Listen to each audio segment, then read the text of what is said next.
Now, the big question, the big question: Flaming Manticore or Sapphire Phaedrake? Oh boy. Oh boy. Yeah. I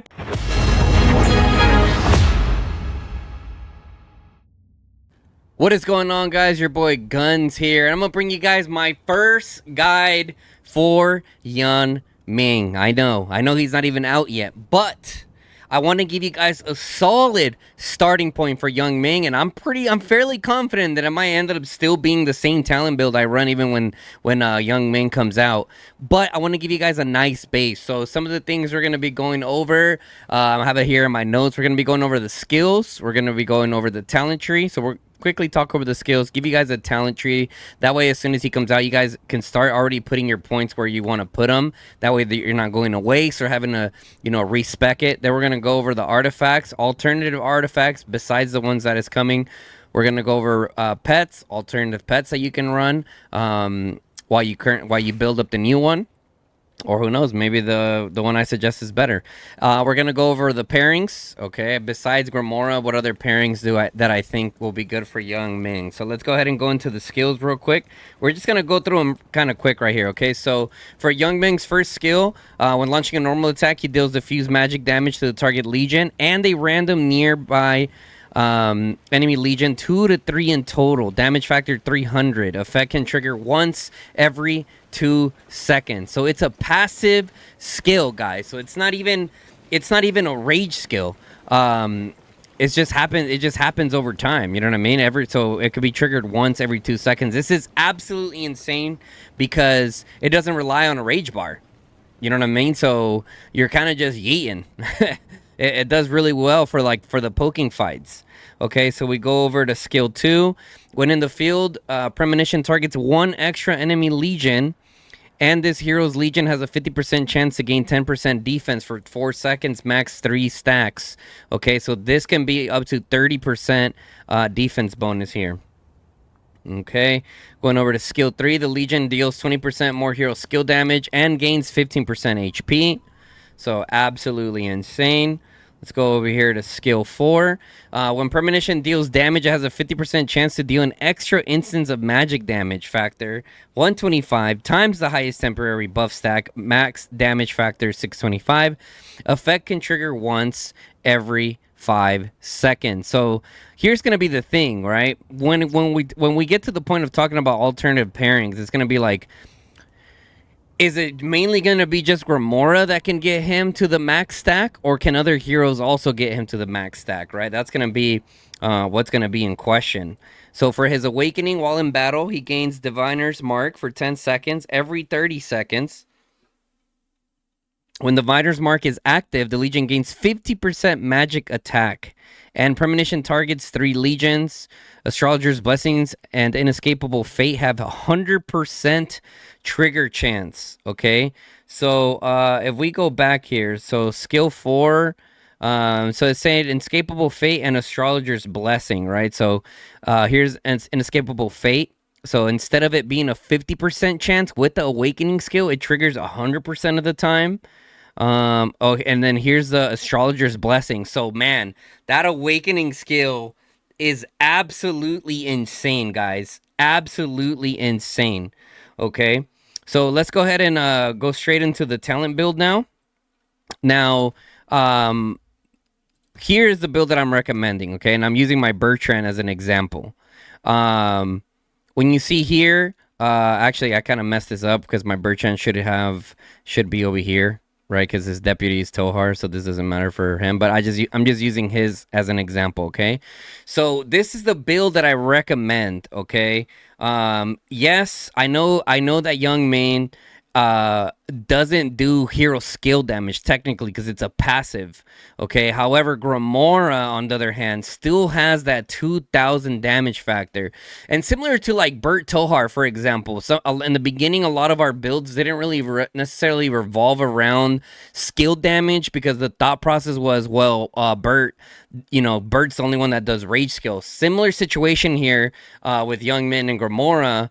where Gamora is the one that is doing the main hero skill damage. So it's like, you know what I mean? So, but because of we've been in a similar situation before where we ended up going up the magic tree, then the PvP, because of the whole thought process of, you know, only one skill or only one hero really benefiting from the hero skill damage.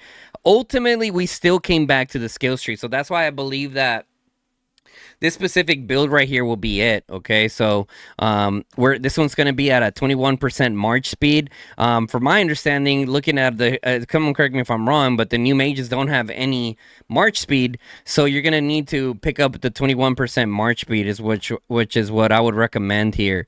21% March speed, go magic maelstrom, and then the extra point into infantry counter tactics, because I mean they're pretty much going to be infantry melting machines, right?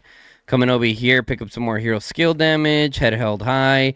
We're going to go with boiling blood here because I think I would run. I think if we can kind of flip-flop them around, I'd probably do Gamora. So I would still run the same one for Gamora. I'll probably do a Gamora guide as well, probably more for the garrison. But I would still do this. I think if you were to run Yun-Ming primary, I would go with Spirit of Rage. Actually, no, you would still go here with the boiling blood. So you can kind of like flip-flop them around. So when it comes to these two skills right here, between the boiling blood and the spirit of rage, that's something that you guys can kind of mess with on your own, because even within the mage community, people kind of flip-flop which ones they go with. Even I flip-flop from time to time, and I see both of them doing pretty good. So let me know what you guys think in that case right there for this specific. Here we're gonna go with detached. All right, more hero skill damage, focus, Raging Tide, and then also the Caged Animal for more hero skill damage. So this is my initial one that I would recommend to you guys. Like I said, I even have my eyes on potentially switching over to Energy Boost. However, it's only an 8% chance. But if the little like if the AOE is pretty savage, could potentially run Energy Boost there. But here's the talent tree that I would recommend, guys. So let me know what you guys think. If you agree, if you don't agree, and if you don't agree, let me know in the comment section why. I love to talk about this stuff. Like I said, I know I was gonna say it in the beginning, but if you look at my conquest achievements and you look at my magic, I got the magic one done. When did I do this? I got a gold trophy for this earlier this year. So 0522. So almost immediately when the conquest came out, like maybe like a season and a half, I ended up getting this. So I've been a mage player for a very long time. I've been dabbling into cavalry and infantry now, but it's still primarily what I use the most is my magic legions. But okay, so here we go. That's the talent tree. Let's go ahead and go into the artifact. The artifact that I recommend is going to be Dragon's Fate, man. I think this thing is going to take over the mage world, man. I mean, it's literally an upgrade to the Mirage Orb, in my opinion. It's just insane. It's just insane. The passive also does some pretty cool stuff. I have to look at it again. I forgot what the passive does, but the passive is really nice on it. So I would say the Dragon's Fate. If you don't have Dragon's Fate, what artifact would I recommend for this specific pairing? Honestly, guys, it really just depends on what you guys have available, dude, because almost a lot of these artifacts from the mages could do good, right? Like Mirage Orb could do good. You know what I mean? Mirage Orb could be a good option. The Phoenix Eye. If you know, lower tier on the artifacts, you can go tier of Arbon. It's just, I mean, it just really depends on what you have, man. But I would still say the Dragon's Fate one is the best one. Now, to the pet. Oh, baby, baby, baby, baby, baby. The pet. Okay, so let me just make myself smaller instead of moving myself over there. Okay, so here is my initial recommendation for the Flaming Manticore. Okay, now the biggest thing in question is, if you guys look at the third skill here, which is the Intense Fire Cage. It's an element. It's a intelligent, right? It's intelligence. So because you already have 3 intelligence here, you can't run an elemental harmony. You could run an elemental harmony for increased crit damage instead of intense fire cage. However, I am not 100% sure which one would do more damage. This is something that I'm gonna have to test very closely as soon as the new mage pet comes out. Like we can do like a 1-star of intense fire cage, and then we could do a 1-star of elemental harmony. Like just get like a bunch of samples with a lot of testings to kind of see what kind of damage it does. How, or one of you math nerds can help me out and just take a look at it and see how it scales. Right? So increasing the effect of burning mark gained via fire cage by 1% plus 1.19% determined by intelligence. So it really just depends on your intel level too. It could scale even higher. That's gonna, as you can see here, the intel's 177. It could be a +2 if you have a higher intel, but it just depends. What's gonna matter more? Increasing the effect of the burning mark or getting a flat crit damage increase through elemental harmony. That's something that I'm gonna have to change. Everything else, I would keep it this way. Some people like intense follow up instead of resonance, so they go for the full follow up kit. You know, if you prefer that one, I think resonance ultimately ends up being better, man. I ran some numbers through ChatGPT, and ultimately just raw damage from the resonance ended up doing more damage, right? Because I think that the reso probably also increases the stacks because it increases the damage all around, right? So if it increases the damage all around, then it's probably going to increase the stacks in general too. That is my understanding, at least. So let me know in the comment section again for this one, guys. I mean, I can't wait to get in conversations with you guys of like what's going to be better ultimately. Now, the big question, the big question: Flaming Manticore or Sapphire Phaedrake? Oh boy. Oh boy. Yeah. I personally am going to run the new mages early on at a lower configuration. I'm not going to full send into them right away. I'm just going to take my time with them. But I definitely will be investing in them, kind of putting them into my lineup and seeing what works. So I will go Sapphire first and see how it does. Looking at the Flaming Manticore, I don't know if it's going to dethrone the Sapphire Phaedrake. I don't think it is. Because when you think about it, with the Flaming Manticore, it relies so much on stacks. And then they're cleared the next time a Warpet skill is casted. So it's like, there's a lot of things that gotta happen. You gotta get the stacks going. How fast are the stacks coming up? Is it 5 turns? Is it 6 turns? Like, what is the situation? You know what I mean? As opposed to the Sapphire Phaedrake is just bang, bang, just straight damage. Boom, boom, boom, boom, hitting multiple targets. I know that. So sitting here, so when you read the rage skill, okay, so deals magic damage to the target legion. Damage factor 52, determined by intelligence, right? Creates a molten field around the target for 3 seconds. The molten field deals magic damage every second to all enemies within it. This could be pretty crazy. It said to all enemies within it. So, listen, there is a very big chance that this pet could be just absolutely broken, and there's no doubt about that, because that specific detail in there, to all enemies within it, that is pretty OP.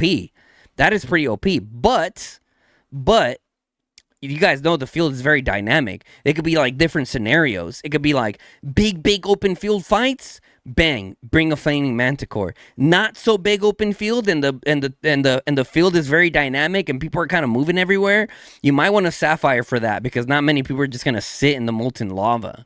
I mean, we all grew up, playing, the floor is lava. You don't step in it, right? You know what I mean? So I don't know. I'm excited. The closer and closer that we get, the more excited I get. Okay, so what else did we got? Okay, now the pairings. Now for the pairings, I do think that, similar to the other heroes, I think just putting them together is just gonna be a little better. However, for my free to play homies, what I would recommend Yun-Ming Thea and Visage Sanctus for my free to play homies. Now, if you don't have the Visage Sanctus, you can go with like a Fang of Ashkari or a Tear of Arbon. And then with the pet, I would still go with the Sapphire Phaedrake. Right, because the free-to-play players literally cannot have a Lilia. So it's like, okay, so then if you were to pick, like, what other pairing you would do Ming with, you can do Thea. I mean, dude, you can do so many pairings, man. It just depends. So my guidance to you guys as far as the pairings go is, where are you lacking in your lineup? Is it your Leia Thunderlin? How most of you guys are struggling with the Leia Thunderlin? Is it your Bert Tohar? Is it your Lily of Valen? Like, where do you need help in your lineup? I think that's kind of where you can put in Yun-Ming. Okay, I think that's where you can. I think that's where you can put him, just to kind of further elevate those specific pairings that you already have, and it could also save you some money. But that's what I would say. I think when it comes to pairings, it's a very dynamic. Not everyone's account is the same. You know what I mean? So I would just put the G4 mages together. Um, I think that you could, like I said, you could just test it with whichever mage march is not performing the best for you. So yeah, okay, so we went through the skills, we did the talents, we did the artifact, we did the pets that I recommend, and then the pairings, okay? So that pretty much covers my first initial guide for men, okay? Let me know what you guys think. Are you guys excited? Who are you gonna pair him with? Sapphire or the flaming manticore? I think that's what it's called. Let me know in the comment section what you guys think, man. I know that, yeah, I can't wait to get into some discussions with you guys. But anyways, with that being said, guys, if you guys enjoyed my first initial guide on Yun-Ming, let me know. Make sure you guys drop a like on it. Definitely helps me out. Also, if you're not subscribed to the channel and don't want to miss out on our testing, because we are going to do a ton of testing as soon as these new mage heroes come out, okay? We'll get them going for you guys. I'll ask Jason to help us out. I think he's gonna max them out right away, so it'll be nice to be able to test them pretty quickly. So make sure you sub, turn on that bell notification, lets you guys know when I go live or drop a new video. Guys, enjoy. Later.